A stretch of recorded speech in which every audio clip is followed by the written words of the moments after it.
በልጅነቱ በቤተሰቡ ላይ የነበረውን ፍጹም ድህነትና አሁን ላይ ያለበትን የዕድሜ ደረጃ አጥር በጽኑ ዲሲፕሊንና በማይበገረው የሥራ ጥራት ያፈረሰው የእግር ኳስ ንጉሡ ክርስቲያኖ ሮናልዶ 37ኛውን ዋንጫ አንስቷል። ከትንሿ ማዴራ ተነስቶ የዓለምን ቁንጮ የተቆጣጠረው ይህ ታላቅ እግር ኳሰኛ በሜዳ ላይ ባለው የማይረካ የማይሸነፍ አባዜ በታሪካዊ የጎል ማሽንነቱና በቢሊዮኖች ልብ ውስጥ በጣለው የክብር አሻራ ዘላቂ የሰው ልጅ የብቃት ተምሳሌት ሆኗል።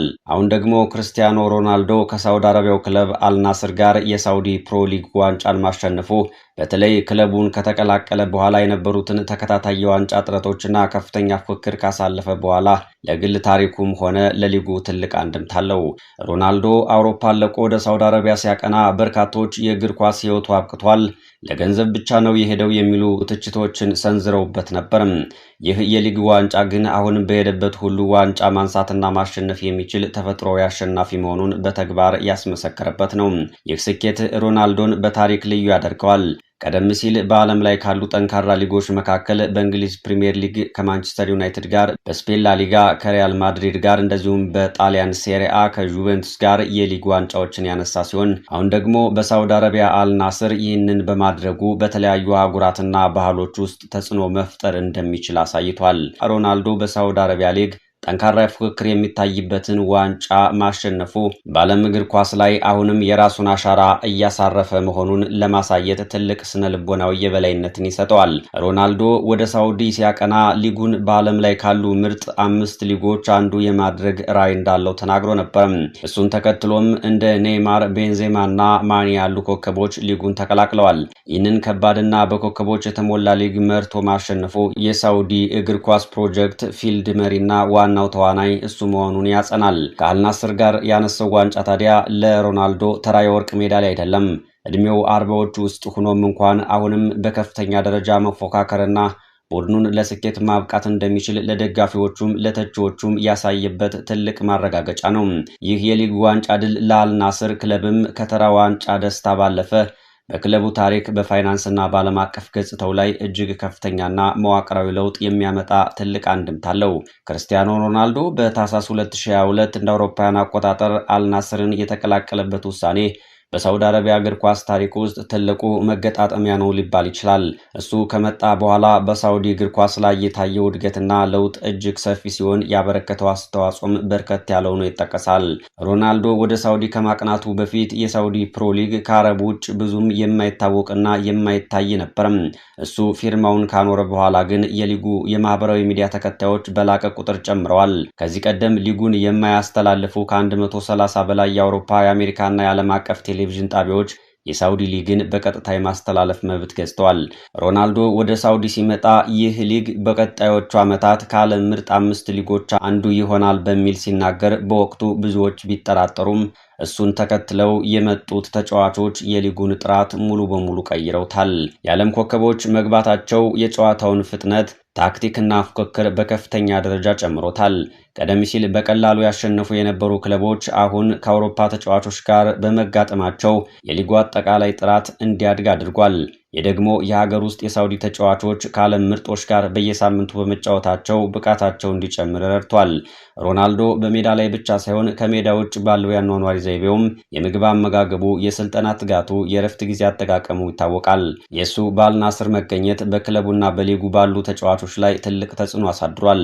የሳውዲ ተጫዋቾች እንደሱ ጠንክሮ መስራትን፣ ለቀጣይ ጨዋታ ዝግጁ መሆንንና እውነተኛ ፕሮፌሽናል መሆንን ከሱ በተግባር ተምረዋል። ሮናልዶን የመሰለ ትልቅ ስም የያዘ ሊግ፣ ስታዲየሞቹ፣ የሕክምና ማዕከላቱ፣ የስፖርት ማዘውተሪያዎቹና የሜዳዎቹ ጥራት ዓለም አቀፍ ደረጃን የጠበቀ መሆን ነበረበት።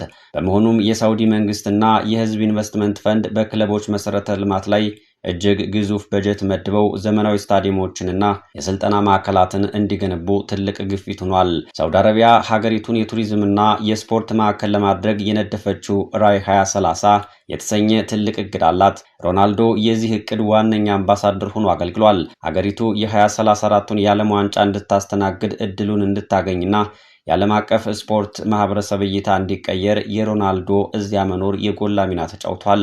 ክርስቲያኖ ሮናልዶ በሳውዲ እግር ኳስ ውስጥ ተራ ተጫዋች ብቻ አይደለም። ሊጉን ከቀጠናዊ ውድድርነት ወደ ዓለም አቀፍ መድረክ ያሸጋገረም የስፖርቱን ባህል የለወጠና የሀገሪቱን የስፖርት ታሪክ በአዲስ መልክ የጻፈ የለውጥ ሞተር ነው። ሮናልዶ በዓለም ላይ ካሉ ስመጥር ስፖርተኞች መካከል ብቻ ሳይሆን በሰው ልጅ ታሪክ ውስጥ በጣም ታዋቂና ተጽዕኖ ፈጣሪ ከሆኑ ግለሰቦች አንዱ ሆኗል። የእሱ ተወዳዳሪነት ከተራ እግር ኳስ አፍቃሪ አልፎ መላውን የዓለም ሕዝብ ያዳረሰ ነው ማለት ይቻላል። ሮናልዶ በሁሉም የማህበራዊ ሚዲያ ትስስር ገጾች በኢንስታግራም፣ በፌስቡክ፣ በትዊተር፣ በዩቲዩብ በጥቅሉ ከ1 ቢሊዮን በላይ ተከታዮች ያሉት በዓለም ላይ ብቸኛው ሰው ነው።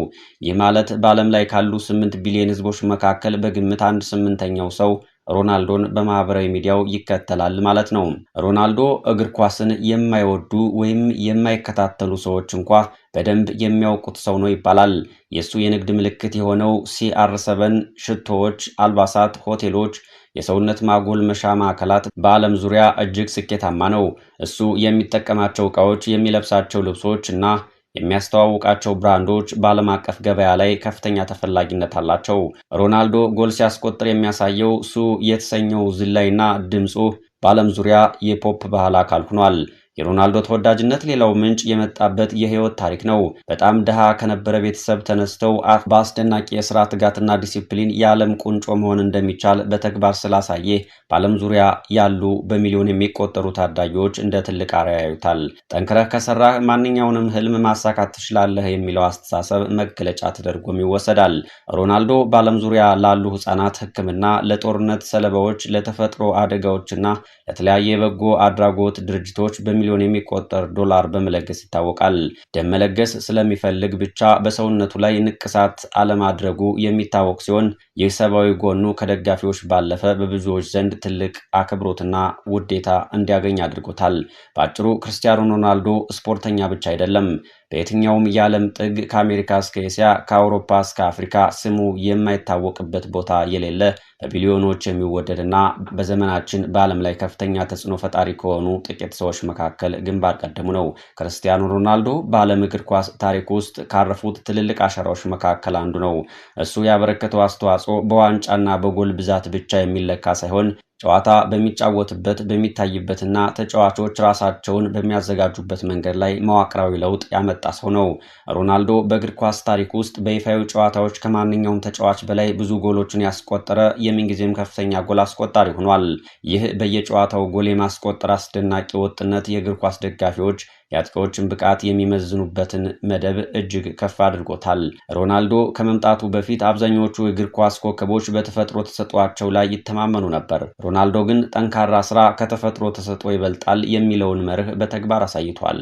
የተጫዋች 5 የሻምፒዮንስ ሊግ ዋንጫዎችን ያነሳ ሲሆን ውድድሩ በዓለም ላይ ትልቁና ማራኪው እንዲሆን ካደረጉት ምክንያቶች ቀዳሚው ነው ይባላል። በአስቸጋሪና ወሳኝ ጨዋታዎች ላይ ቡድንን ተጭኖ የማሳለፍና የማሸነፍ ብቃቱ በእግር ኳስ ውስጥ ጠንካራ ስነ ልቦናና በራስ መተማመን ምን ያህል ዋጋ እንዳላቸው ለአሰልጣኞችና ለተጫዋቾች ትልቅ ትምህርት የሰጠ ነው። ክርስቲያኖ ሮናልዶ ዕድሜው 40ዎቹ ውስጥ ሆኖ ሁሉንም የክብርና የገንዘብ ማማዎች ተቆጣጥሮ እያለ አሁንም ሜዳ ላይ የሚፋለመውና ኳስ መጫወት የማያቆመው በብዙ ልዩ ምክንያቶች ነው ይባላል። ሮናልዶ እግር ኳስን የሚወደው እንደ ስራ ብቻ ሳይሆን እንደ ሕይወቱ ዋና ትርጉም አድርጎ ነው። እሱ ራሱ በተደጋጋሚ እንደተናገረው ሜዳ ውስጥ ገብቶ ኳስ መጫወት፣ መወዳደርና ማሸነፍ የሚሰጠውን የመኖር ስሜት የሚተካ ሌላ ምንም ነገር የለም። ይህ ለጨዋታ ያለው ጥልቅ ፍቅር በገንዘብ ወይም በዕድሜ የሚገደብ አይደለም። ሮናልዶ በይፋዊ ጨዋታዎች በታሪክ ከፍተኛውን ጎል ቁጥር የያዘ ቢሆንም አሁን ላይ ትልቅ ግብ አውጥቶ እየተንቀሳቀሰ ይገኛል። እሱም በታሪክ 1000 ይፋዊ ጎሎችን ያስቆጠረ የመጀመሪያውና ብቸኛው ተጫዋች መሆን ይፈልጋል። ይህንን ታሪካዊ ምዕራፍ እስኪያሳካ ድረስ ኳስ ማቆም እንደማይፈልግ ፍንጭ ሰጥቷል። የሮናልዶ ስነ ልቦና ሁልጊዜም የበለጠ ማድረግ ላይ የተመሰረተ ነው። 5 የባላንዶር ሽልማቶችን፣ 5 የሻምፒዮንስ ሊግ ዋንጫዎችንና በርካታ የሊግ ስኬቶችን ቢያሳካም ትላንት ያነሳው ዋንጫ ለዛሬ ላይ እንዲረካ አያደርጉትም። በየቀኑ አዲስ ፈተና መጋፈጥና አሁንም ማሸነፍ እንደሚችል ለዓለም ማሳየት ይፈልጋል። ሮናልዶ ዕድሜው አሁን ላይ 41 አካባቢ ቢሆንም የሰውነቱ የአካል ብቃት ግን ከ30ዎቹ መጀመሪያ ተጫዋቾች ጋር እኩል ነው። በሳይንሳዊ አመጋገብ፣ ጥብቅ ስልጠናና ልዩ እረፍት ሰውነቱን ስለገነባው አሁንም በከፍተኛ ፍጥነት መሮጥና መጫወት ይችላል። ሰውነቱ አልቻልኩም የሚል ምልክት እስካላሳየው ድረስ ጨዋታውን ለማቆም አይገደድም። ሮናልዶ ለሀገሩ ፖርቹጋል ያለው ፍቅር ልዩ ነው። አሁንም ቢሆን ለሀገሩ ወሳኝ ተጫዋች መሆኑን ማሳየት ይፈልጋል። ትልልቅ ውድድሮችን እንደ አውሮፓ ዋንጫና የዓለም ዋንጫ በሀገሩ ማሊያ ዳግም ለመጋፈጥ ያለው ጉጉት በክለቡ ደረጃም ብቃቱን ጠብቆ እንዲቀጥል ያደርገዋል። በጥቅሉ ሮናልዶ ኳስ ማቆም የማይችለው ለመጫወት ስለተፈጠረ ነው። እግር ኳስ የእሱ መለያ ማንነት በመሆኑ ሜዳ ላይ ያለው ፉክክርና የደጋፊዎች ጩኸት የሚሰጠውን አድሬናሊን መተው አልቻለም። እሱ ራሱ እግሮች በቃኝ እስኪሉ ድረስ መጫወቴን እቀጥላለሁ እንዳለው አሁንም ይህን የእግር ኳስ ንጉሥ በዘንድሮው የዓለም ዋንጫ ላይ ልንመለከተው ነው።